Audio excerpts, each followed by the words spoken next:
ഈ മക്കളെ നമ്മൾ സ്നേഹിക്കുകയും ലാളിക്കുകയൊക്കെ ചെയ്യേണ്ടുന്ന ഒരു സമയത്ത് നമ്മളത് ചെയ്യാതിരുന്നിട്ട് നമ്മൾ വാർദ്ധക്യത്തിലെത്തുമ്പോൾ ഈ മക്കൾ നമ്മളെ സ്നേഹിക്കണം, നമ്മളെ കെയർ ചെയ്യണം, നമ്മളെ നോക്കണം എന്നൊക്കെ ആഗ്രഹിക്കുന്നതിലും അല്ലെങ്കിൽ വാശി പിടിക്കുന്നതിലൊക്കെ എന്തെങ്കിലും അർത്ഥമുണ്ടോ? കുട്ടികളെ ശരിക്കും കുട്ടികളെ തന്നെ നമുക്ക് ആസ്വദിക്കാൻ അതിന് 3 പീരീഡാണ് ഉള്ളത്.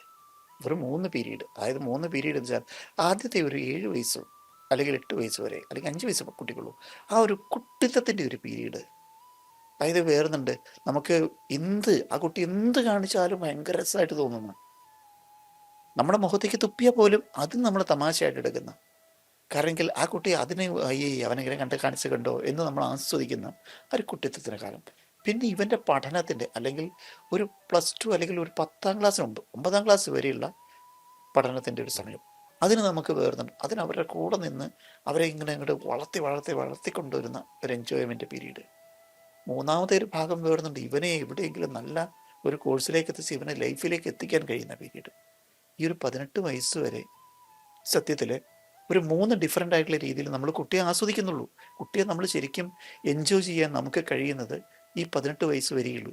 18 വയസ്സ് കഴിഞ്ഞാൽ ആ ഒരു പീരീഡ് കഴിഞ്ഞാൽ പിന്നെ ആ കുട്ടി നമ്മുടെയല്ല, നമ്മുടെ കൺട്രോളിലും അല്ല. കാരണം ആ കുട്ടി വേറൊരു മുതിർന്നയാളാണ്. ആ കുട്ടി സ്വന്തമായിട്ട് വേറെയൊരു ലൈഫ് അല്ലെങ്കിൽ വേറെയൊരു ഇതേപടിയുള്ള കുട്ടികളെയൊക്കെ വരെ ബിൽഡ് ചെയ്യുന്നവർ, ഒരു ഫാമിലിയെ ബിൽഡ് ചെയ്യുന്ന ഒരാളാണ്. അപ്പോൾ സ്വാഭാവികമായിട്ടും നമ്മുടെ ഒരു ഫ്രീഡം കൺട്രോള് ഒക്കെ നമുക്ക് ഈ 18 വയസ്സ് വരെ മാത്രമേ നമുക്ക് യഥാർത്ഥത്തിൽ ഇത് ചെയ്യാൻ പറ്റുള്ളൂ. അതിനുശേഷം അവർ ഞാൻ പറയുന്ന പോലെ തന്നെ നടക്കണമെന്ന് വിചാരിക്കുന്നത് നമ്മുടെ നമ്മളെ നമ്മുടെ മണ്ടത്തരമാണ്. കുറച്ച് സ്വാർത്ഥത എന്ന് മാത്രമേ ഉള്ളൂ. പക്ഷെ അത് നമുക്ക് കിട്ടില്ല എന്ന് കുറച്ച് കാലം കഴിഞ്ഞ് അറിഞ്ഞു കഴിയുമ്പോൾ നമ്മളവിടെ പതുക്കെ പതുങ്ങി മാറിക്കോളും. അവർ വേറെ ഇടത്തേക്ക് പോയി, അവർ വേറെ ജോലിക്ക് പോയി, അവർ ഫാമിലിയായിട്ട് അല്ലെങ്കിൽ മകളോട് കൂടെ അല്ലെങ്കിൽ എന്താ പറയുക മരുമകളുടെ കൂടെ പോയി എന്നൊക്കെ വിചാരിക്കുമ്പോൾ അല്ലെങ്കിൽ ചിന്തിക്കുമ്പോൾ അതിനുശേഷം ഇനിയിപ്പോൾ വല്ലപ്പോഴേ വിളിക്കുള്ളൂ. ആദ്യത്തെ ഒരു കുറച്ച് ദിവസം മാത്രമേ വിഷമമുള്ളൂ. അത് കഴിഞ്ഞാൽ സ്വാഭാവികമായിട്ടും നമ്മുടേതായിട്ടുള്ളൊരു ലൈഫ് സ്റ്റൈലിലവിടെ അല്ലെങ്കിൽ ആ ഒരു ജീവിതത്തിലേക്ക് നമ്മൾ മാറും. ഈ വാർദ്ധക്യത്തിലെ ഈ ഒറ്റപ്പെടൽ എന്ന് പറയുന്നത് നമ്മുടെ സമൂഹം മാത്രം നേരിടുന്ന ഒരു പ്രശ്നമല്ല എന്ന് തോന്നുന്നു. കാരണം ലോകത്തിലെ എല്ലാ രാജ്യങ്ങളിലും ഈ പ്രശ്നം ഇപ്പോൾ സജീവമായി ചർച്ച ചെയ്യുകയൊക്കെ ചെയ്യുന്ന ഒരു പ്രശ്നമാണ്. ഇത് ഇനിയും കൂടുതൽ രൂക്ഷമാകാനല്ലേ സാധ്യത?